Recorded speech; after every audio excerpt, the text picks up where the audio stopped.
Uma vez mais estamos aqui no nosso podcast Plena Unção. Uma alegria muito grande poder entrar no seu lar e dizer da importância que é falarmos e transmitirmos coisas boas, experiência, testemunho.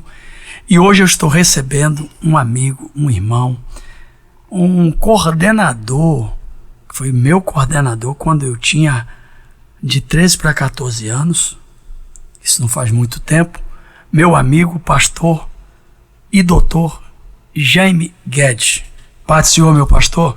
Ô, meu amigo, paz do Senhor. Psicólogo, o que é que o senhor prefere? Pastor ou psicólogo? Fique à vontade. Porque às vezes sabe como que é, né? Não, fique à vontade. À vontade?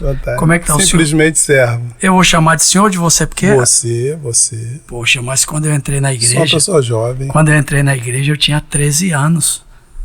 E você já era o coordenador do grupo jovem quando a Igreja Universal tinha 4 anos. Que coisa, hein? É verdade. Eu lembro da sua franja. É mesmo. Hoje já, a franja eu já fiz um outro tipo de penteado, né? Isso é para quebrar o gelo. Realmente eu tinha uma franja. Senti que você ficou muito preso, então tive que te provocar. Mas fala aí. Quantos anos, né, amigo? Olha, pelo menos para mim agora é um grande prazer, pastor Marcos Fernandes, estar aqui nesse momento, a gente batendo esse papo. Verdade. Muito obrigado aí por essa abertura, por essa oportunidade. Sem formalidade, sem aquele... Sem. Se sinta à vontade, amigo, você está na sua casa. Muito obrigado. Esse é o podcast Plena Unção. Mas vamos lá, quanto tempo nessa caminhada com Cristo, realmente falando assim em tom de brincadeira, mas é verdade, pastor Jaime, quando eu fui para a igreja... Aqui no Grajaú, era Universal, na igreja, na rua José Vicente. Major Ávila. Não, José Vicente. José Vicente, acho que José Vicente Grajaú. Foi para Major Ávila, isso. José Vicente, 58. O número eu não lembro. Eu lembro porque foi muito marcante. Eu fui com meu tio e lá tinha um grupo jovem. Exato. E você era o coordenador junto com, lembro como se fosse hoje, o irmão Jefferson. Exato. Era o grupo Desafio Jovem. Desafio Jovem. Isso mesmo. E eu era assim, um adolescente, né? Fala. Mais ou menos 13 anos. Eu já, na verdade, acho que eu tinha uns 20 anos de idade. Mais ou menos isso? Não, porque você... Eu acho que eu tinha uns 20, 22, por aí, não? Não, deveria ter uns 18 anos. Por aí? 18 anos. E a gente já coordenava e via você entrar por aquelas portas, então... Assim, aquela sede de buscar a Deus, aquela sede de compor. Você já tinha composições, um caderno de composição, de músicas, e foi muito gratificante. Ali a gente cresceu, se desenvolveu, evangelizar, fazia um trabalho nas praças, muito forte, nas praças, nos trens, hospitais, pregava dentro dos hospitais, é um trabalho de desafio. E aquele grupo jovem era como se fosse todo mundo família, né? Todo mundo se sentia pertencente um ao outro. Ainda as jovens que tinham, as jovens e os rapazes que eram namorados, os que não eram, eram todo mundo num sentimento de como se fosse irmão mesmo. Se integrando um ao outro, né? Coisa pura. Se doava o início dessa caminhada eu não esqueço. Traz uma aprendizagem muito grande para a nossa vida, né? De oração, de palavra, em que todo mundo focado só em Cristo, só em Jesus, só em fazer as coisas mais singelas. Interessante que a gente dividia o grupo em duas partes. Um grupo ficava dentro da igreja, eu dirigindo todo o culto, né? Dentro da igreja recebendo, e outro grupo ia para as praças trazer as pessoas debaixo do braço para dentro da igreja. Eu lembro que eu cheguei, era sexta-feira que tinha a oração do grupo jovem. Tinha uma reunião lá que era... Tinha uma reunião só dos jovens. Dos jovens. E eu não sabia orar. E aí todo mundo de mãos dadas, e eu comecei a prestar atenção.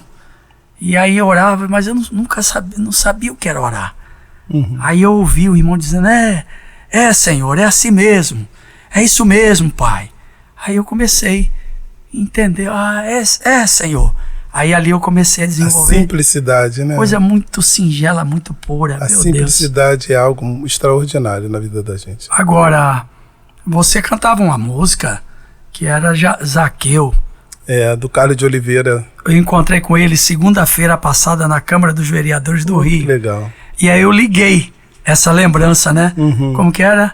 Zaqueu um certo dia ouviu. Zaqueu um certo dia ouviu falar Que o Salvador de Israel em Jericó ia passar. Você cantava esse hino, rapaz, essa música era tão... E era a minha música de capa, né? Era a música do início ao final, essa música. E de lá pra cá, pastor Jaime, nós saímos, né, da Universal, cada um seguiu caminhos diferentes. Sim. E você, na época, era solteiro. Solteiro. Conheceu a irmã Edneia. Edneia, que hoje é minha esposa. Sim. Conheci no seminário IBP. E ali ela morando em São Gonçalo, Niterói, né? E aí tivemos um encontro, aqueles encontros que os amigos fazem, né? Agora, era você e a tua irmã Kátia. Kátia também, que cantava e ainda canta. Ainda canta. Agora, você é aqui de Pilares, que eu te conheci em Pilares. Sim. E você foi estudar no IBP, saiu da Universal e depois que saiu foi para onde? Eu fui para a Assembleia de Deus aqui da Vila Isabel. De Vila Isabel, que encontramos lá. Exatamente. Você no fogo, meu Deus, rodopiando e dando glória a Deus, cheio do Pentecoste, irmão. E aí depois, seminário, aí depois tive uma grande carreira na Assembleia de Deus de Madureira e de Bom Sucesso, e agora na Assembleia de Deus de Campinho.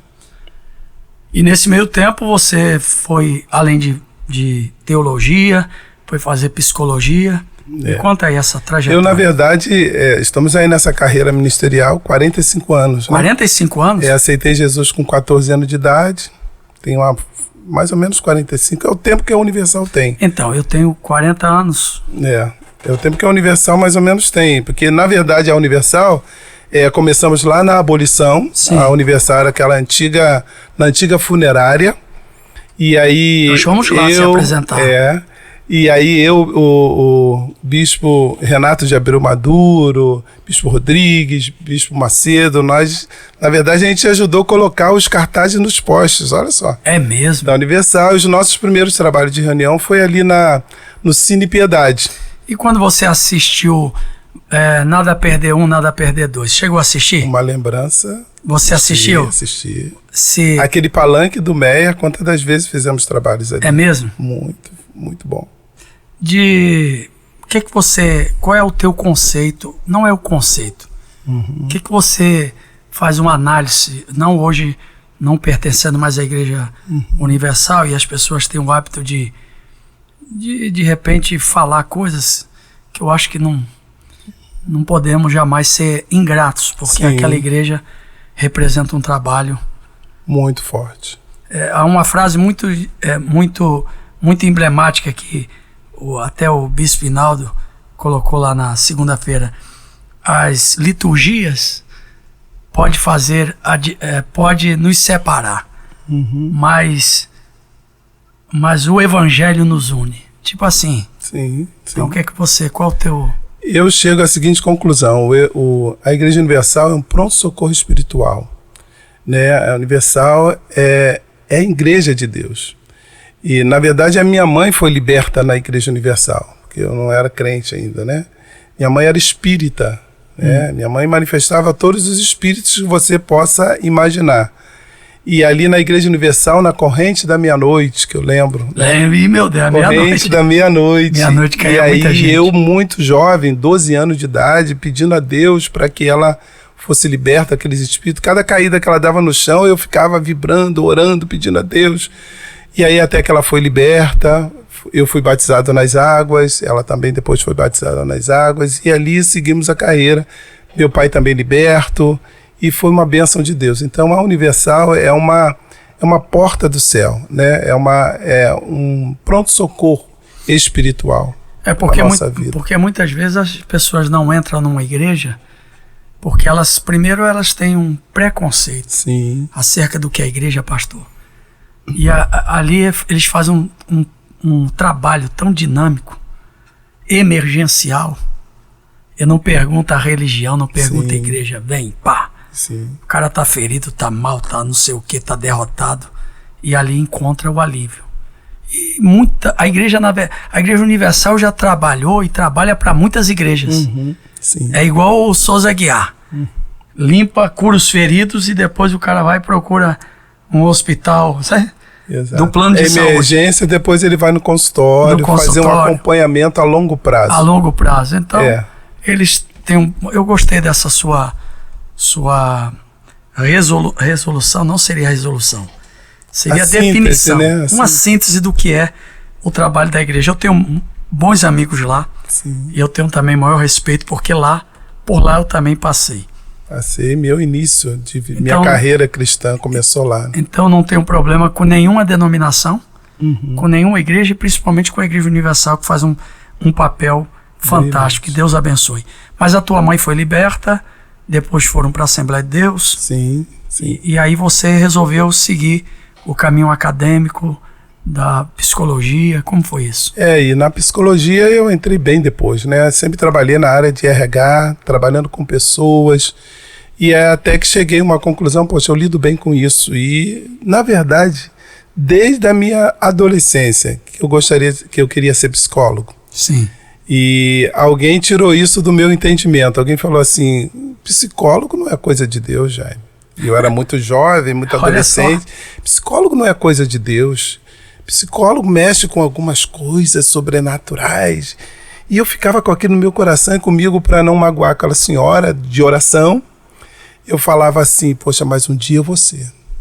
E eu falava, bem jovem. Como é que ela chegou a essa conclusão que ser psicólogo era ser espiritualista? Porque as coisas na cabeça dessa senhora, que hoje ela nem mais está conosco, ela achava que tudo é resolvido no poder da oração, né? Tudo é espiritual, né? Depressão é espiritual, ansiedade é espiritual, pânico é espiritual. Então tudo é espíritos, né? Que a Universal vai chamar de encostos. E tudo é espiritual, então você tem que mandar embora. Mas aí a gente chega a uma conclusão que nem tudo é espiritual. O ser humano, ele é psicossocial e espiritual. Nós somos 4 em 1.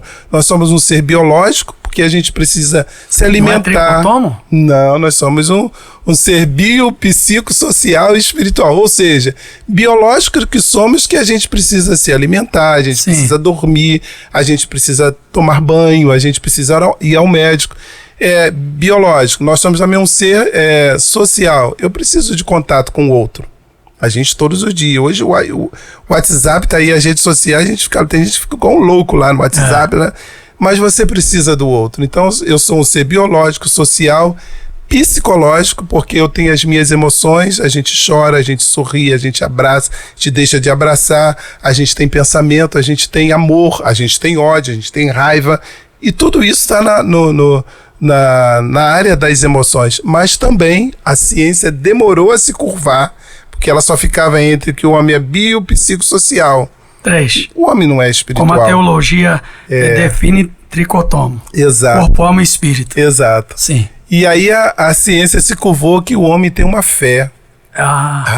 Esse homem tem alguma coisa além do natural na vida desse homem. E aí foi pesquisado os pacientes que ficam em hospital e sem ninguém, abandonado por todo mundo, mas ela tem uma fé em alguma coisa, em alguém, em Deus. Ela tem uma fé. E essa fé tira essa pessoa do coma. Então a ciência se dobra agora, dizendo, o homem não é só biológico, psicológico, social. Ele também é um ser espiritual. Ele crê em alguma coisa. Ele crê em alguém. Ele crê em Deus. Então, foi muito bom essa entrada. Uma pessoa que sofre da síndrome do pânico. Ela é crente, sim, lê Bíblia, lê Salmo 91, é de oração, faz jejum. E essa pessoa, quando vai sair de casa, e a síndrome dela de pânico é que ela não pode ficar longe de casa 500 metros.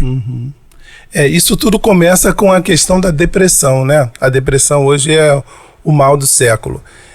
A gente busca uma pesquisa aí que 5,8% das pessoas, elas sofrem dessa depressão. E a depressão, ela tem um leque de opções. E aí eu chego na sua pergunta. Na verdade, a depressão, ela é mais afetada, as mulheres são as mais afetadas do que os homens. E o que a depressão faz? A depressão é um rebaixamento de alguns neurotransmissores, que é a dopamina, serotonina e a noradrenalina. Esses 3 neurotransmissores é a nossa capacidade de prazer, de gostar da vida, de estar motivado, e isso está rebaixado. Agora, Jaime, sua pergunta, por que a pessoa, mesmo sendo uma pessoa espiritual, de oração, dizimista, fiel a Deus, está nos cultos, por que essa pessoa sofre tudo isso? Tem um vácuo na alma e depois se encaminha para a síndrome do pânico.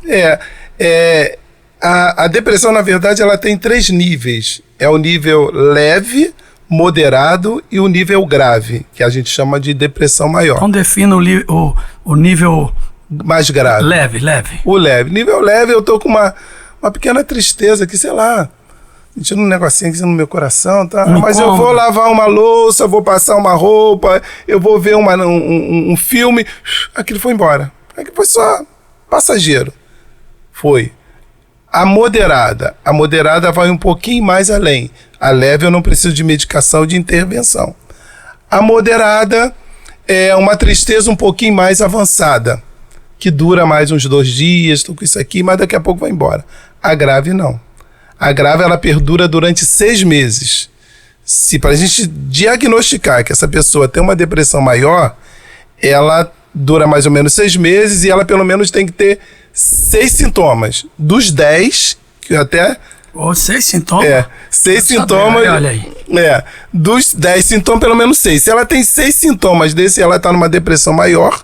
Essa pessoa, ela vive num quarto isolado, ela não toma mais banho, ela às vezes não quer ver ninguém, a tristeza, a dor, o sofrimento. Aí você me pergunta, Jaime, mas essa pessoa é crente, mas de repente o ambiente familiar trouxe isso, de repente um trauma muito forte que essa pessoa passou, e às vezes sempre há um gatilho, e isso faz com que ela volte àquele trauma, ou da infância, ou da adolescência, ou da juventude. E quando você fala de trauma, fala de alguém que sofreu abuso psicológico, abuso sexual. Sim. Abuso no trabalho, abuso moral também, né? O chefe que gosta de explorar, gosta de sofreu violência fazer doméstica. Violência doméstica pode ser. Então, isso tudo é um trauma que lá atrás pode ter sido maquiado, mas não foi resolvido. Em algum momento que essa pessoa esbarra em alguma situação semelhante, isso abre-se um gatilho e ela de novo é rebaixada todos esses neurotransmissores, noradrenalina, serotonina, dopamina, e se rebaixada e a pessoa fica lá no chão. É como se ele rebobinasse todos esses sentimentos negativos que afloram por uma lembrança de uma data, exato, por uma perda, por um trauma causado por tudo isso que nós falamos. E você falou da depressão aguda. Agora, além nós estamos falando agora tanto da síndrome do pânico proveniente da depressão. Porque a síndrome do pânico, ela é uma comorbidade da depressão. Sim. Ela pode causar. Tem gente que não anda de elevador de jeito nenhum. Tem gente que não sai na rua. Eu conheço uma pessoa, teve um caso que uma pessoa... É diferente da fobia? O medo? Quando diz assim... É diferente. Tem medo de elevador, tem medo de ficar enclausulado, tem medo de profundidade. Eu, por exemplo, tenho medo de altura. É uma fobia. É uma fobia. Eu tenho medo de altura. O pânico te paralisa. Sim. O pânico, o coração começa como se você fosse dar um ataque cardíaco. Sim. A sua mão, o sudorese, você fica suando, o corpo todo, você começa a tremer. E tem casos que a pessoa desmaia. Isso é o pânico. Ele é uma pessoa dentro de ela sofreu, suponhamos, há 3 anos atrás, ela sofreu um assalto dentro de um túnel. Vamos dizer, aqui no Noel Rosa. E aí foi terrível para essa pessoa. Os anos se passaram. A mente captou, guardou. Guardou e não foi resolvido. Sim. Os anos se passaram. Você hoje chega ali e, de repente, como às vezes acontece, tem um engarrafamento dentro do túnel. E essa pessoa vai vir um pensamento. Ela vai começar a respirar.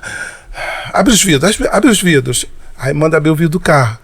Abre a porta do carro, eu preciso sair. Ela quer sair correndo por dentro do túnel porque parece que ela vai dar um troço. Ela começa a lembrar do assalto que houve, todo aquele trauma que aconteceu, então ela precisa ser tratada, ela precisa ser cuidada. E essa situação que acaba por atingir uma camada, uma malha da sociedade, os adolescentes que começam a se mutilar. Qual o nome disso? Porque antes de você falar, você também se formou pós-graduado. Seria bom que você falasse antes dessa minha pergunta. Uhum. Sim, Deus me permitiu, né? Eu fiz a graduação da psicologia, depois eu fiz mais 2 anos de pós-graduação em neuropsicologia. Sim. Né? A gente lida só com... aplica os testes de avaliação neuropsicológica, né? E agora Deus me deu a oportunidade também de fazer uma outra especialização de mais de 2 anos, Gestalt terapia. É uma abordagem da psicologia.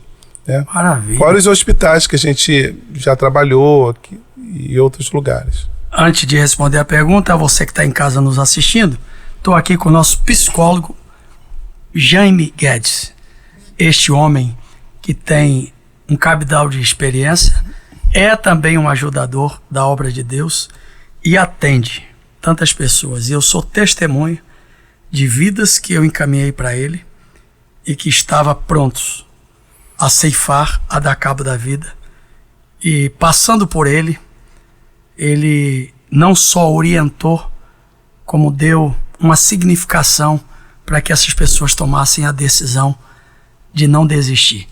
Voltando à pergunta, meu amigo, que eu te fiz, dos adolescentes que se mutilam, e por que disso? Existe essa autolesionar, né? E geralmente os adolescentes fazem isso em lugares onde você não vê.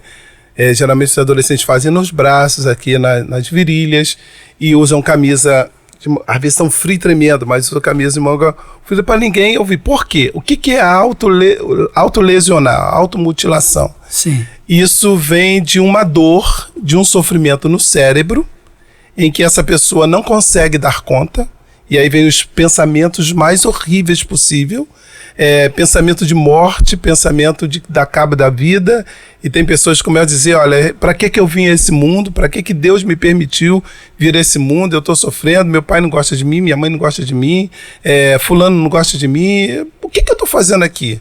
Eu não tenho espaço nesse mundo. Então começa a vir esses pensamentos. Como ela não consegue se matar, a pergunta que eu sempre faço é assim, o que você quer matar? Você quer matar a si mesmo ou você quer matar a dor que está dentro de você? Porque é uma dor muito forte, é uma dor terrível. Então, para que essa dor saia, ele vai se autolesiona, se automutila, ele se corta. Porque temporariamente essa dor sai daqui e vem para cá. Entendi. Aí ele desfoca da dor que está aqui, vem para cá e sente um leve, momentâneo alívio. Daí é uma explicação que saiu no Globo Repórter das pessoas que foram mutiladas. Mesmo depois de mutilada perder o braço, do seu corpo. Sente, mesmo sem o braço, é registrado no cérebro que tinha coceira no braço que não tem. Sim, ou na perna. Na perna? Existe isso. Como que é isso? É porque no cérebro é que está todo ainda existe esse membro, não saiu ainda do corpo dessa pessoa. Então, isso não independe da classe social, porque o que mais sofre é a classe alta, a classe média alta, que tendo tudo, e alguém pergunta como é que pode um menino que mora aí num apartamento, que o pai é um empresário, que a mãe é médica, que é isso, que é aquilo, como é que é? Você me faz lembrar, há muitos anos atrás, que eu trabalhei numa instituição bancária, e aí o gerente geral dessa instituição bancária, nesse dia eu estava presente, e ele chorava muito, porque ele só tinha um filho, deu tudo que ele podia dar para esse filho e disse que o filho tinha que ser médico. Sim. Eu acho que o filho não gostaria de ser, mas ele disse que tinha que ser, estudou na melhor faculdade de São Paulo, e aí se formou. No dia que o filho se formou, o filho foi para o alto da faculdade, no último andar, ligou para o pai, aqui ó, acabei de me formar, fiz a sua vontade. Tá satisfeito? Se jogou. Se matou. Tinha muito dinheiro. Então, o que se passa na cabeça de uma pessoa dessa, né? Não é só uma pessoa de baixa renda, não é só uma pessoa de sofrimento, uma pessoa que não tem como dar conta da vida social. Também acontece em todos os outros níveis Agora, sociais. imagine para um pai desse o trauma de ter dado tudo, mas não deu o suficiente. Às vezes falta o principal. O principal, que é a atenção, que é o amor. Estar presente. Estar presente. E hoje, um outro lado que a gente tá nesse papo tão maravilhoso que eu tô gostando, nós falamos da mutilação dos adolescentes, agora tem um problema chamado ansiedade, que é um sintoma. A gente descreve como um sintoma. Podemos dizer. É um sintoma que está corroendo a sociedade em todas as camadas. O que dizer disso? É isso que você já falou, né? Hoje nós estamos vivendo uma sociedade muito imediatista. Tudo tem que ser para agora. Se não for para agora, eu não aceito. Não pode ser para amanhã. Sim. Né? Engraçado que uma pessoa, esses dias, ela falou assim, eu sou muito centralizadora, uma cliente minha, sou muito centralizadora. Eu não sou crente, né, Jaime? Você sabe que eu não sou crente, mas a minha mãe tem fé. E a minha mãe fala assim, entrega na mão de Deus, minha filha. Jaime, mas eu sou tão centralizadora que eu até às vezes acredito que eu preciso entregar na mão de Deus. Mas quando ele demora muito a resolver, eu falo assim, Deus, me dá de volta aqui porque está demorando muito. Foi a expressão dela e a gente até riu com a brincadeira e falamos sobre isso. Então, o ser humano hoje está muito imediatista, tudo é para já, né? E como é que eu vou definir a pergunta que você me fez? Inclusive, eu coloquei lá no livro. Existe uma pesquisa japonesa que foi feita que diz que 80% da humanidade debruça sobre o passado e fica lá, debruçado, olhando para trás. O passado, se eu pudesse ter feito eu não fiz aquele concurso, eu não fiz aquela faculdade, eu não dei conta daquela oportunidade que me deram. Então ele fica debruçado lá. E o tempo está passando. Então 80% da humanidade debruça no passado e fica lá, que vai gerar uma palavrinha chamada frustração. Okay. E angústia, porque não fiz. Mas ela passa 80% da sua vida, do seu tempo, da sua existência debruçada. A pesquisa continua dizendo que 15%, já foram 80%, 15% dessa mesma humanidade se debruça sobre o futuro. E ali fica comendo as unhas, né? Eu costumo fazer. Deduzindo, comendo presumindo. as unhas. Isso não vai chegar, isso está demorando muito, né? Isso está demorando demais, o que eu faço? Então isso leva a pessoa, porque isso tem um teórico que vai dizer que o que é ansiedade? É a excitação orgânica. É uma excitação orgânica que é o vazio do agora e o depois. Ele vai dizer isso. E o que essa pessoa ganha com isso, debruçada no futuro? Ela ganha uma ansiedade, o que vai desencadear pode desencadear a depressão por causa da frustração, mas vai encadear o pânico, a aflição, o medo, a gastrite, a insegurança, a gastrite. Em alguns casos, problemas vasculares, AVC, hipertensão. Isso tudo vai trazendo, porque uma vez que isso aqui é o nosso cérebro, o cérebro é o primeiro a nascer e o último a morrer. Uma vez que o cérebro não deu conta de tudo aquilo que você quer, de tudo aquilo que você busca, isso eu costumo dizer também uma coisa, é o sistema nervoso central, que é aqui. E daqui para baixo, até a planta dos pés, é o sistema nervoso periférico, que a gente vai chamar de periferia. Né? Uma vez que o sistema nervoso central não deu conta de tudo que você quer, de tudo que você busca, ele vai somatizar, que a gente chama das doenças psicossomáticas, vai somatizar no corpo. É a úlcera, é as manchas que aparecem no corpo, é a unha que cai, dores nas pernas, é o cabelo que pode cair por conta da estresse, né? Então... Só para não ficar tão... Se o sistema nervoso central, ele não der conta de tudo isso, ele vai usar o sistema nervoso periférico, que a gente chama periferia, braço, mão, pé, ele vai se manifestar ali. Então, voltando à pesquisa, 15% dessas pessoas debruçam no futuro, que vai gerar ansiedade, mas somente 80%, com 15, 95%. 5% debruça onde? No aqui e no agora, no presente. Aí esquece de viver, os filhos crescem. os netos crescem. O que a gente reflete disso? Qual a reflexão que a gente tira dessa pesquisa? Que o passado não é possível mudar. Para aí. Segue. Sim. Pode seguir. Então, qual a reflexão que a gente tira dessa pesquisa? O passado não é possível mudar. Passou. O futuro não é possível trazer para agora, até porque eu não sei se estarei lá. Daqui a 1 minuto já é o futuro. Virou presente. Daqui a 1 minuto é o futuro, que daqui a pouco já virou passado, agora é o presente. Então eu não consigo mudar esse futuro. E resta só o aqui e o agora. Vivamos conscientemente, com toda a nossa força, com todo o nosso... Abraça quem você puder abraçar, beije quem você puder beijar, fale eu te amo para quem você puder falar, porque daqui a pouco você não sabe se vai poder, se ela estará aqui para você falar ou se eu estaria aqui também para poder falar. Então é importante que o presente estejamos mais amadurecidos, mais fortes para enfrentar um futuro que a gente não sabe nem se chegaremos. Tem pessoas que vivem, né, pastor Jaime?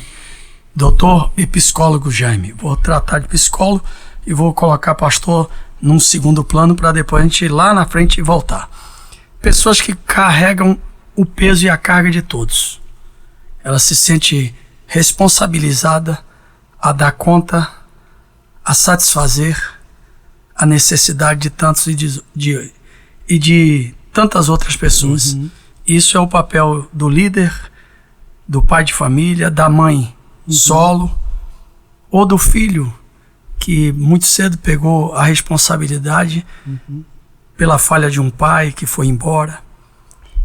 E, consequentemente, esse ser humano vai amadurecer de forma precoce e só vai sentir a realidade de uma vida plena muito tempo depois, isso se realmente tiver a condição de fazer essa avaliação, né? Sim. Às vezes, como você diz assim, carregar o peso de todos, né? Ou tentar carregar, isso geralmente acontece com a mãe, né? A mãe quer carregar uma bolsa aqui, às vezes eu olho para as mulheres, ela bota uma bolsa aqui, ela bota outra bolsa aqui, ela bota o filho no colo e ela quer dar conta de tudo. E às vezes nós também, seres humanos, às vezes a gente quer dar conta de tudo. E às vezes a gente atrapalha, porque o outro precisa ter as suas experiências, porque ninguém vive em cima da experiência de uma outra pessoa. Eu preciso ter as minhas vivências, as minhas experiências. Então, ajudar até é importante, até um certo ponto. Eu tenho um limite para ajudar. Mas daqui para lá, o filho, o neto, o amigo, né, a ovelha, cada um tem que ter as suas experiências. É como se nós estivéssemos fazendo assim, uma liberdade vigiada. Eu estou olhando de longe. Ele vai até levar um tombo, né? Mas ele vai ter que se levantar. Ele vai se machucar. Vai se machucar, mas ele já sabe. Se ele correr muito, se ele ultrapassar, ele sabe que ele vai cair. Então, dar conta de tudo, levar o peso do outro, a Bíblia até vai dizer que cada um leve a sua cruz. Mas também diz suportar as cargas uns dos outros. Isso no que tange o amor fraterno. Sim. Que às vezes a gente cita um versículo, mas não contextualiza. A contextualização. Quando a Bíblia fala de cruz, é diferente de carga. Sim. Só Jesus disse assim. A responsabilidade. Tem responsabilidade que é única, é exclusiva, e aí nós estávamos na ceia. Não é transferível. E nós tínhamos o hábito, não sei como, passado o tempo, na hora da ceia, pegava o cálice, troca com teu irmão. Aí troca. Só que ao invés de eu trocar só com você, aí você trocava com outro no final. O seu cálice já não é mais daquele. Já não é mais daquele já não é. Aí no final todo mundo virou uma festa, sabe? Vai trocando, troca teu cálice, tal. Eu fiquei olhando assim, aí fui ler. E lá em Mateus, Jesus responde, quando alguém... A mãe dos filhos de Zebedeu pediu que um sentasse à direita e outro à esquerda. Jesus disse, isso não vos compete. Aí disse assim, vós podereis beber o cálice que eu bebo. E o cálice é intransferível. Sim. O cálice só pode ser transferido numa primeira situação. Qual? Quando Isaías diz que aqueles que atordoaram o povo de Deus que fizeram beber do cálice amargo que Deus iria tirar da mão deles e dar da mão dos filhos dele para dar para o inimigo. Mas isso é numa linguagem figurada. Então, quando se fala do cálice da ceia, ele também é intransferível, porque Jesus morreu coletivamente por todos, mas individualmente para cada um de nós. Sim. Então, quando eu tomo o cálice, eu tomo para mim, aceitando a sua morte e cruz. Sim. Então, a carga tem por esse objetivo. Quando eu digo gente que suporta o peso e carrega o peso de todos, é daquela pessoa que não consegue se resolver, mas quer resolver o do outro. E aí, é dessa carga que eu falo. E quando você fala isso, você fala de responsabilidade, né? Tem responsabilidade que não dá para transferir. Né? Não dá para transferir. É intransferível. É intransferível. E aí... Não sei se eu respondi. Não, respondeu. Na verdade, nós ampliamos a ideia. É verdade, verdade. Mas falando do atendimento à criança. Crianças... você também já fez atendimento de criança? Muito pouco. Os meus atendimentos é mais de adolescente até idoso. Certo. Eu começo com adolescentes, jovens, adultos e idosos. Criança, eu vou, a partir do próximo ano, eu vou estar abraçando as crianças também, porque tem uma grande demanda de crianças e quando chega para mim, eu encaminho para outros colegas que trabalham com criança, porque precisa se ter uma estrutura específica para atender criança, né? Às vezes eu encaminho, mas pode ser que no próximo ano eu vou trabalhar também com avaliação neuropsicológica, que aí preciso atender crianças. Então, crianças que sofrem de maus tratos, que sofrem a rejeição. Sim. O que você me diz como psicólogo a questão do aborto? Você sabe que na Amazonas, se você matar um bichinho, não só na Amazonas, se você fez uma pesquisa, sim. Descobriram lá uma bactéria no universo, que essa bactéria é um ser vivo, é considerado E o que você me diz do aborto? Do aborto eu diria o seguinte, é uma vida. Gerou uma vida, eu não posso matar. Eu preciso deixar essa vida chegar. Tá. Se alguém abortasse o Marcos Fernandes... Doutor Jaime, se prepare porque agora você vai quicar aí. Responda, continue. Sim. Se alguém abortasse hoje o amigo Marcos Fernandes, você não estaria aqui. E não teria essa linda família que você tem. Se alguém abortasse o Jaime, né, hoje eu não estaria aqui. Então, eu enxergo dessa forma, respeito os outros olhares, respeito a forma de quem vê diferente, mas eu, Jaime, particularmente, entendo que vida é vida. Vida é vida. E não pode se matar. Eu estou dizendo isso porque é um tema, é recorrente, está nas redes sociais, e foi feita uma pesquisa, e essa pesquisa é emblemática na praça pública, eu acho que lá em São Paulo, Rio de Janeiro, que um tipo de papagaio estão extintos e que um abaixo assinado para que as pessoas pudessem assinar para não pegar os ovos do papagaio, que alguém estava indo lá pegar e aquele tipo de papagaio raro está em extinção. Aí o casalzinho assinou tal. Aí o mesmo pesquisador diz, olha, eu também estou aqui com abaixo assinado, não o aborto. Aí o casal diz, não, aí não. Aí eu não assino. A que ponto a vida do ser humano ficou desvalorizada a ponto de que um papagaio, um ovo do papagaio, os ovos do papagaio, se tornou mais importante do que uma vida dentro de um útero.